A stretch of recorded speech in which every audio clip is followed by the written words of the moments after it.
प्रीति जी, आपने जो सवाल कहा उसका जवाब अभी शरद जी ने दिया और बड़ा अच्छा दिया कि कैसे लोभी और भ्रष्ट लोग कोई भी अच्छे कदम को उसको कैसे वो तबाह करने में लग जाते हैं। रक्षक जो है वही भक्षक होता जा रहा है। बैंक जिसपे कि अटूट विश्वास होता है, उसकी प्रणाली पे भी, उसकी नीयत पे भी, वहीं से ये भ्रष्टाचारी काम हो रहा है।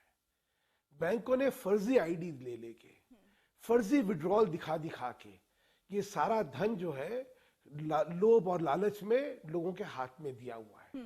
तो जहां एक तरफ जिस जनता का हक था ये पैसा उनके उनके मिलना चाहिए था, वो कुछ चंद लोगों में हो रहा है। इसीलिए सरकार इनके खिलाफ कदम यानी उठा कि रही है, आप इनके इस बात खिलाफ को केस स्वीकृत कर रजिस्टर हो रहे रहे हैं हैं, कि ये इनको मकसद अरेस्ट किया जा नोटबंदी रहा का है। अच्छा था, ये लेकिन सारी इसका इम्प्लीमेंटेशन उसमें कुछ खामियां रही जिसका फायदा ऐसे लोग उठा पाए जिन्होंने बड़ी संख्या में अपने पास काला धन इकट्ठा कर लिया।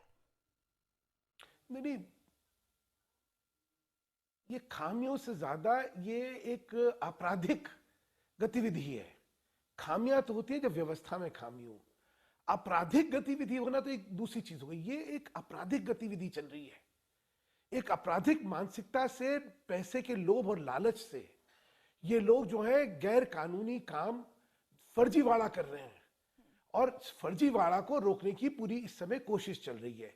इसीलिए नए नए जो लोग बड़ी आलोचना करते थे कि भाई नए नए कदम, नई नई घोषणाएं कर देती है सरकार, इसलिए करती है कि जैसे ही किसी व्यवस्था का या कैसे ही जो सुविधा का दुरुपयोग दिखता है तो उस दुरुपयोग को कैसे रोका जाए। प्रधानमंत्री ने, अगर आपको ध्यान होगा, उन्होंने कहा था कि 50 दिन मुझे चाहिए आपके, क्योंकि आज इस सारी 32वां इतनी दिन बड़ी आ गया व्यवस्था में है, जब लोग अभी परिवर्तन भी लाया जाता है तो कतारों में कष्ट खड़े होता है। हैं। अभी और भी ऐसे ऐसे बैंकों के बाहर जी रात को जी 1:30 बजे तक लाइनें लग रही हैं। जी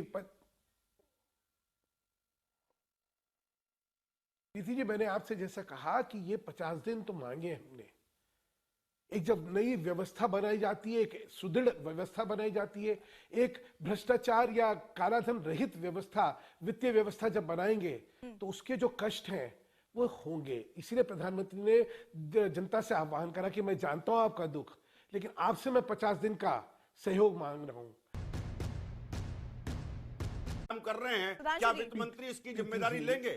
प्रीति जी, एक मैं बोलूं? बिल्कुल। प्रीति जी, 70 साल की 70 साल की राजनीति में राजीव जी से पूछे क्या समांतर अर्थव्यवस्था काले धन की थी या नहीं थी? कोई कहेगा इस देश के अंदर काले धन की समांतर व्यवस्था नहीं थी। और अब समय आ गया है जब एक समांतर अर्थव्यवस्था को खत्म करना चाहिए अगर इस देश को तरक्की करनी है, प्रगति करनी है, विकास करना है। और इस काम में राजीव जी मुझे तो आते हैं लगता आपके था पास। देश में हर व्यक्ति इसका सहयोग देगा, उसका समर्थन करेगा। लेकिन वो समर्थन करने की जगह आप देखिए नकारात्मकता देखिए। आपने अभी एक अपने उसमें कहा, आपने एक जवाब दिया कि लोग दुखी हो रहे हैं, कष्ट हुआ है लोगों को, लेकिन लोग इस फैसले के साथ हैं। क्यों साथ हैं? क्योंकि लोगों को लगता है कि देश के अंदर ये समांतर काले धन सर की साथ है और व्यवस्था साथ ही, लेकिन वो ये भी गलत सवाल है। पूछ रहे हैं कि ये जो पैसा बरामद हो रहा इससे है नए देश का नोटों के नुकसान है, तौर पर, लोगों का नुकसान ये है। नोट और उनके किसी ने लिए हिम्मत एटीएम में करके क्यों नहीं सवाल पहुंच पा रहे ये हैं?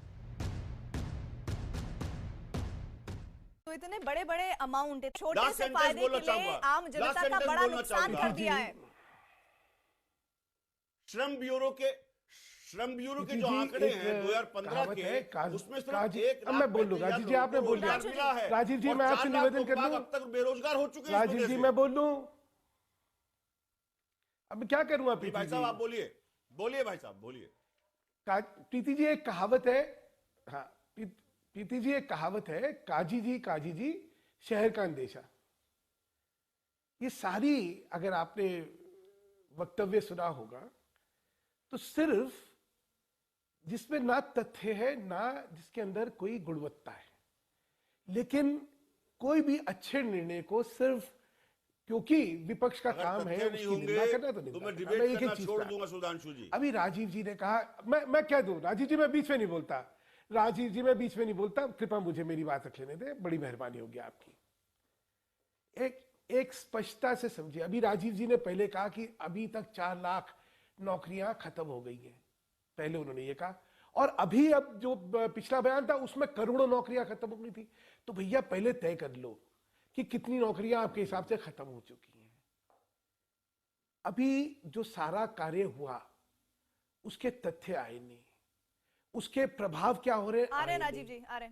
कितना रुपया जो है जमा होगा, समांतर अर्थव्यवस्था, समांतर अर्थव्यवस्था कैसे खत्म हो गई, लोग कैशलेसनेस की तरफ जा रहे हैं, जो जो धन बेस्ड इकोनॉमी थी वो कैशलेस होती जा रही है, और इससे जो है पैरेलल इकोनॉमी खत्म हो रही है। सुधांशु जी, इसके नतीजे एक और जरूरी खबर आ रही है, उस पर मैं चाहूंगी 50 अपने दिन दर्शकों तो को अभी लेकर खुले चले। दिल्ली हैं। के ग्रेटर सुनिए, कैलाश में मैं जिस एक- कारोबारी के यहाँ जी। छापेमारी अभी भी चल रही है, उस रवि टंडन ने हमारे संवाददाता से बातचीत की है और उस पर लगे सभी आरोपों से उसने इनकार किया है। आइए आपको सुनाते हैं आपको रवि टंडन से न्यूज 18 इंडिया की एक्सक्लूसिव बातचीत। क्योंकि ऐसा है प्रीति जी, ये तो आपराधिक मामला है ना। कानून के अंदर व्यवस्था थी कि सिर्फ 24,000 रुपए एक खाताधारी एक हफ्ते में निकाल सकता था, यहां करोड़ों रुपए पहुंच गए हैं। तो स्वाभाविक तौर पे आपराधिक तरीके से इन्होंने ये रुपया हासिल करा है, और इसमें बैंक के कर्मचारियों की और या मैनेजरों की इससे मिली भगत है। राजीव ये तो जी, बड़ा आपका भी संगीन इसी पर आपराधिक कमेंट। मामला है, और राजीव जी। मुझे लगता है सरकार और पुलिस इस पर सख्त कदम सर मुझे ब्रेक उठाएगी। पर जाना है। राजीव जी, आपका एक क्विक रिएक्शन, फिर मैं ब्रेक पर ले जाती हूँ। मुझे देखिए, देश को ये समझना होगा, सर, जो 30 सेकंड सम्मानित में बात आपके करिएगा, viewers फिर हैं, मैं उनको सुधांशु जी के बताना पास आऊंगी। जी। चाहूंगा कि 2400 करोड़ 2400 करोड़ नोट देश को चाहिए 2500 के, और रिजर्व बैंक 300 करोड़ नोट छाप सकता है। तो 8 माह इस पूरे प्रोसेस में लगेंगे। 8 माह में निश्चित रूप से गांव, गरीब, किसान, नौजवान, दिहाड़ी मजदूर तबाह हो जाएगा। क्या वो रेस्टोरेंट चलाने वाले लोग बाग देशभक्त नहीं है? शरद क्या यादव कुली ने देशभक्त नहीं है? क्या किसान देशभक्त नहीं है? क्या छोटा व्यापारी देशभक्त नहीं है? लास्ट सेंटेंस कहना चाहूंगा, लास्ट सेंटेंस। मेरे बड़े भाई ने कहा कि मैंने कहा कि 4 लाख लोगों की नौकरी चली गई। मैंने ये कहा कि करोड़ों लोग बाग जो दिहाड़ी मजदूर हैं वो अपने गांव में जाने के लिए मजबूर हो गए इस फैसले की वजह से, जिनका चूल्हा नहीं जल पा रहा है, जिनकी हत्या की जिम्मेदारी मोदी सरकार को लेनी होगी। और मोदी सरकार के सीने पे 90 लोगों की मौत का अभी तक हाथ छप चुका है, खूनी हाथ छप चुका है। उसकी जिम्मेदारी कौन लेगा, ये सवाल है हम लोगों के। अच्छा, एक बात और सुधांशु जी, इस बात का जवाब भी दीजिएगा। प्रधानमंत्री को ये क्यों कहना पड़ रहा है कि मुझे संसद में बोलने नहीं दिया जा रहा है?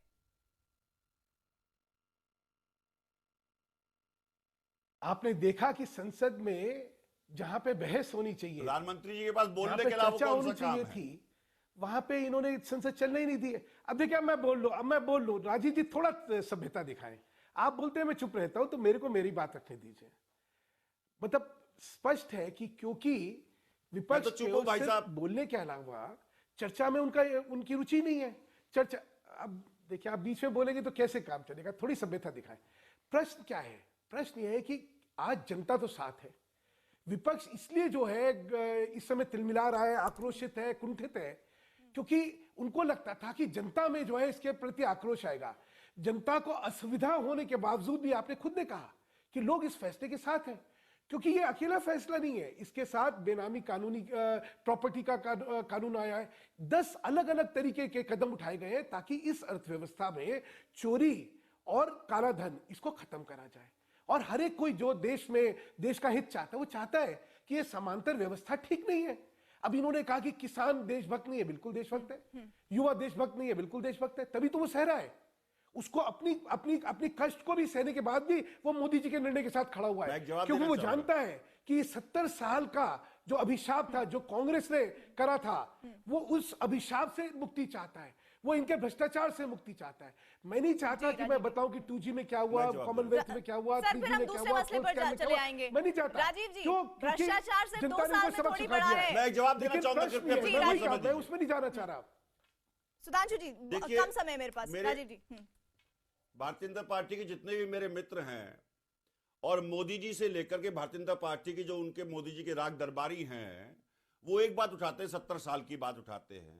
अंग्रेज जब देश छोड़ के गए थे, यहाँ करोड़ों कार थी, करोड़ों की संख्या में हवाई जहाज थे, करोड़ों की संख्या में यहाँ टेलीफोन थे, सब चीज थी देश में, सब चीज थी। कांग्रेस ने सब तबाह कर दी। लेकिन पूछिए उन लोगों से जिन्होंने कांग्रेस को 60 साल जिताया, उनसे पूछिए उन्होंने क्यों जिताया। क्योंकि कांग्रेस ने देश का विकास किया, इसलिए जिताया। पहली पकड़ को लेकर जिस तरह से नोटबंदी पर चोट की गई है और ये बरामदगी हो रही है, ये सिस्टम की फेलियर नहीं है। शरद कोहली जी, रिएक्शन और फिर मैं लास्ट सेंटेंस कहना चाहूंगा। अगर इन्होंने कुछ करा तो क्या लास्ट सेंटेंस कहना चाहूंगा जी। सुन लीजिए, देखिए जो पहले पैसा बैंकों में आया है, अभी राजीव जी को मैं तथ्य करना चाहूंगा, जो पैसा बैंकों में 12 लाख आ चुका है, ये पैसा कतई सारा सफेद धन नहीं है, ये व्हाइट मनी नहीं है। लोगों ने इसको हड़बड़ाहट में आके बैंक में जमा कराया क्योंकि उनके पास 30 दिसंबर के बाद कोई चारा नहीं था। ये सारा अब इसको आयकर विभाग को इसको खोल के देखना पड़ेगा। इसमें मेरे अनुमान के हिसाब और साथ ही साथ आप सभी खास मेहमानों का भी शुक्रिया, और अमित और साथ ही हमारे संवाददाता दिनेश मौर्य जुड़े, बहुत बहुत धन्यवाद आपका।